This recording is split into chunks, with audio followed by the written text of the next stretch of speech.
Hello दोस्तों, आपका स्वागत है अंकित कुमार स्मार्ट क्लासेस में। आज हम आए हैं क्लास 10th का नए ऑब्जेक्टिव लेकर दोस्तों, जो कि यहाँ पर ग्रुप पी का ऑब्जेक्टिव है। 2011 का बोर्ड मॉडल क्वेश्चन है दोस्तों। तो यहाँ पर क्या कहता है, जो कि 20 अंक बहुवैकल्पिक प्रश्न है दोस्तों। सामान्य निर्देश में यहाँ पर दिया गया है। प्रत्येक प्रश्न 1 अंक का है दोस्तों। दिए गए प्रश्नों में 4 वैकल्पिक उत्तरों में से सही उत्तर का विकल्प प्रश्न संख्या एक साथ लिखें। तो चलिए क्वेश्चन नंबर इसमें फर्स्ट क्या कहता है दोस्तों। तो यहाँ पे हेडिंग में दिया हुआ है, निम्नलिखित विकल्पों में से सही विकल्प चुनिए। तो फर्स्ट क्वेश्चन आपका क्या कहता है दोस्तों, हीलियम कैसा तत्व है। तो हीलियम आपका कैसा तत्व है दोस्तों, अक्रिय तत्व है, जो कि 1 का ए आंसर करेक्ट हो जाएगा दोस्तों, अक्रिय तत्व हो जाएगा दोस्तों। चलिए क्वेश्चन नंबर 2 की ओर चलते हैं। जल में हाइड्रोजन तथा ऑक्सीजन की परमाणु संख्या का अनुपात कितना होता है दोस्तों। तो जल में हाइड्रोजन तथा ऑक्सीजन की परमाणु संख्या का जो अनुपात होता है दोस्तों, आपका हो जाएगा 2:1 होता है। 2:1 होता है, इसलिए 2 का ए आंसर करेक्ट हो जाएगा। क्या हो जाएगा दोस्तों, 2:1 हो जाएगा। ये जो है आपका दोस्तों VVI क्वेश्चन, सारा में से जितना भी क्वेश्चन इसमें दिया गया है दोस्तों, वो सारा VVI क्वेश्चन है।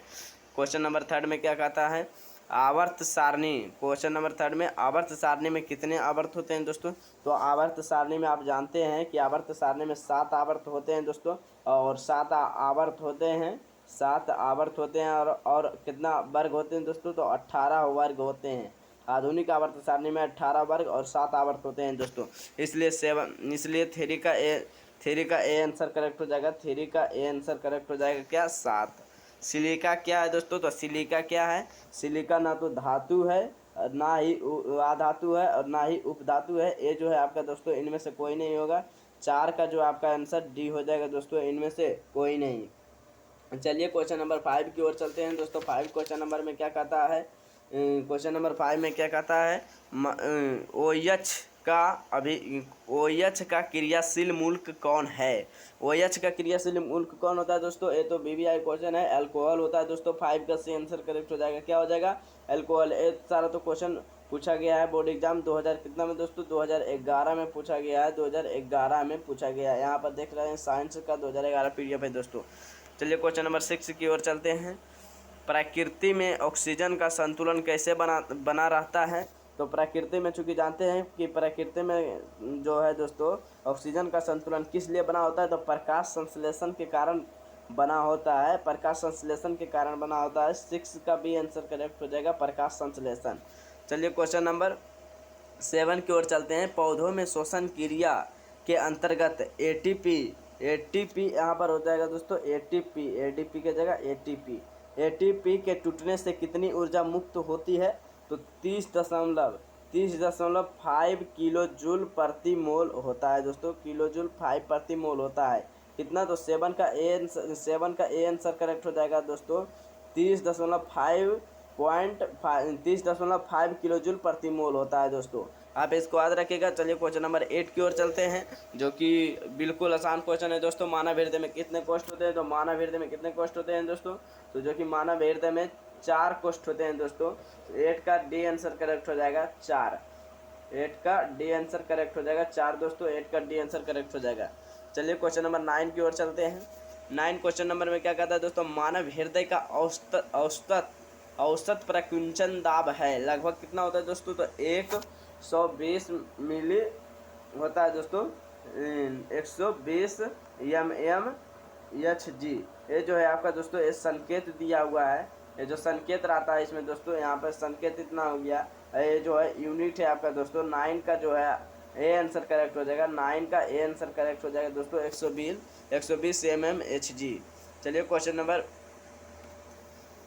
9 10 की ओर चलते हैं दोस्तों। पौधों में बाष्प उत्सर्जन किस भाग में होता है। तो पौधों में बाष्प उत्सर्जन किस भाग में होता है दोस्तों। तो पौधों में बाष्प उत्सर्जन पत्ती में होता है, जिसको पत्ता बोलते हैं दोस्तों, पत्ती में होता है। 10 का सी आंसर करेक्ट हो जाएगा, पत्ता। चलिए क्वेश्चन नंबर 9 की क्वेश्चन नंबर कितना दोस्तों, 11 की ओर चलते हैं। 11 में क्या कहता है दोस्तों, कृत्रिम वृक्क किन अपशिष्ट उत्पादों को रुधिर से अपोहन द्वारा पृथक करता है। तो क्या करता है दोस्तों, कृत्रिम वृक्क होता है दोस्तों। जब वृक्क क्षतिग्रस्त हो जाता है तो उसमें कृत्रिम वृक्क को लगा दिया जाता है। तो किन अपशिष्ट उत्पादों को रुधिर से अपोहन द्वारा पृथक करता है दोस्तों। तो नाइट्रोजन को करता है, नाइट्रोजन को करता है जो कि कितना का दोस्तों, जो कि 11 का सी आंसर सॉरी 11 का ए आंसर करेक्ट हो जाएगा दोस्तों, 11 का ए आंसर करेक्ट हो जाएगा। चलिए क्वेश्चन नंबर 12 की ओर चलते हैं। हाइड्रा में प्रजनन किस विधि से होता है दोस्तों? तो हाइड्रा में प्रजनन आप जानते हैं दोस्तों, हाइड्रा में प्रजनन किस विधि के द्वारा होता है? तो हाइड्रा में प्रजनन जो है आपका दोस्तों मुकुलन द्वारा होता है, मुकुलन द्वारा होता है, जो कि 12 का बी आंसर करेक्ट हो जाएगा। मुकुलन किसके द्वारा होता है दोस्तों? मुकुलन द्वारा होता है। अब मेढक को प्रजनन कर नष्ट करने वाला रसायन कौन सा होता है दोस्तों? मेढक को प्रजनन को नष्ट करने वाला रसायन जो होता है दोस्तों एंड्रीन होता है। कौन होता है? एंड्रीन होता है। चलिए क्वेश्चन नंबर 13 की ओर चलते हैं। किस माध्यम के अपवर्तनांक म्यू का मान होता है? तो साइन आई बटा साइन आर होता है दोस्तों। 13 का बी आंसर करेक्ट हो जाएगा, साइन आई बटा साइन आर होता है दोस्तों। ये जो है आपका प्रकाश के अपवर्तन के दूसरे नियम से प्राप्त व्यंजक स्नेल के नियम से कहा जाता है दोस्तों। म्यू बराबर साइन आई बटा साइन आर होता है। चलिए क्वेश्चन नंबर 14 की ओर चलते हैं। दाढ़ी बनाने में कौन दर्पण का उपयुक्त है? तो दाढ़ी बनाने में किस दर्पण का उपयोग किया जाता है दोस्तों? दाढ़ी बनाने में अवतल दर्पण का उपयोग किया जाता है, जो कि वास्तविक कोमा उल्टा बनाता है दोस्तों, जो कि वास्तविक कोमा उल्टा बनाता है, वास्तविक कोमा उल्टा बनाता है। तो चलिए क्वेश्चन नंबर 15 की ओर चलते हैं। स्पेक्ट्रम में किस रंग की किरण का झुकाव अधिक होता है दोस्तों? तो किस रंग का झुकाव अधिक होता है दोस्तों? ये जो आपका स्पेक्ट्रम है दोस्तों, यहाँ से अगर कोई गुजारा जाता है दोस्तों, तो यह आधार की ओर मुड़कर 7 रंगों की एक रंगीन पट्टी बनाती है दोस्तों। 7 रंगों की एक रंगीन पट्टी बनाती है। जो सबसे नीचे आता है दोस्तों वो होता है बैगनी रंग का होता है। जो सबसे नीचे रहता है वो बैगनी रंग का होता है दोस्तों। जो बीच में रहता है वो हरा होता है दोस्तों। बीच में हरा, ऊपर लाल होता है दोस्तों, क्योंकि लाल रंग का तरंग दैर्घ्य सबसे अधिक होता है दोस्तों, जिसके कारण से लाल ऊपर रहता है। चलिए क्वेश्चन नंबर 15 का, इसलिए 15 का डी आंसर करेक्ट हो जाएगा दोस्तों। 15 का डी आंसर करेक्ट हो जाएगा, 15 का डी आंसर करेक्ट हो जाएगा। चलिए क्वेश्चन नंबर 16 की ओर चलते हैं। विद्युत फ्यूज विद्युत धारा के किस प्रभाव पर कार्य करता है? विद्युत फ्यूज विद्युत धारा के किस प्रभाव पर कार्य करता है? तो चुंबकीय प्रभाव पर कार्य करता है दोस्तों। 16 का बी आंसर करेक्ट हो जाएगा, 16 का बी आंसर करेक्ट हो जाएगा। ये जो क्वेश्चन है दोस्तों आपका 2011, 2016, 2020 में पूछा गया क्वेश्चन है दोस्तों। विद्युत फ्यूज विद्युत धारा के किस प्रभाव पर कार्य करता है? तो चुंबकीय प्रभाव पर कार्य करता है। चलिए क्वेश्चन नंबर कितना है दोस्तों? क्वेश्चन नंबर 17 पर चलते हैं। किसी कुंडली का प्रतिरोध ज्ञात करने के लिए सूत्र होता है। किसी कुंडली पर जो तार लपेटा जाता है दोस्तों उसका प्रतिरोध क्या है, उसको हम ज्ञात करने के लिए एक सूत्र होता है, जो कि V बराबर आई आर पर लागू होता है दोस्तों। तो V बराबर आई आर पर, तो इसमें कह रहा है कौन सत्य है, तो कौन सत्य है दोस्तों जिसको देखना है। तो यहाँ पर देखिए दोस्तों, ये जो है आपका R बराबर V आई, ये आपका 17 का सी आंसर करेक्ट हो जाएगा। आप देखिए ये जो सूत्र होता है V बराबर आई आर, अगर R बराबर हमको निकालना है तो ये जो V आपका है दोस्तों यहाँ पर नीचे I आ जाएगा, तो क्या हो जाएगा R बराबर V आई, इसलिए 17 का सी आंसर करेक्ट हो जाएगा दोस्तों। 17 का सी आंसर करेक्ट हो जाएगा। चलिए क्वेश्चन नंबर 18 की ओर चलते हैं। डायनेमो से किस प्रकार की धारा प्राप्त होती है? तो डायनेमो से किस प्रकार की धारा प्राप्त होती है दोस्तों? तो डायनेमो से एसी और डीसी दोनों प्राप्त होती है दोस्तों। एसी को प्रत्यावर्ती धारा कहते हैं, डीसी को दिष्ट धारा कहते हैं। प्रत्यावर्ती धारा में क्या होता है दोस्तों? तो प्रत्यावर्ती धारा में धारा जो होता है दोस्तों, किसी चालक तार पर धारा का प्रवाह किया जाता है तो उतनी ही समय में उसी ओर प्रवाहित होता है दोस्तों। एक ओर जाता है तो एक ओर आता भी है, तो उसी को हम क्या कहते हैं? प्रत्यावर्ती धारा। दिष्ट धारा जो है दोस्तों एक ही ओर जाता है, एक ही ओर जाता है। तो इसलिए 18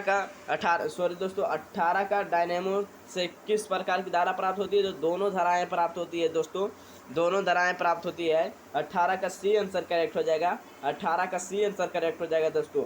चलिए क्वेश्चन नंबर 19 की ओर चलते हैं दोस्तों। तो 19 में क्या कहता है दोस्तों? तो 19 में कहा है डेंगू उत्पन्न करने वाला मच्छर किस प्रकार के जल में रहता है दोस्तों?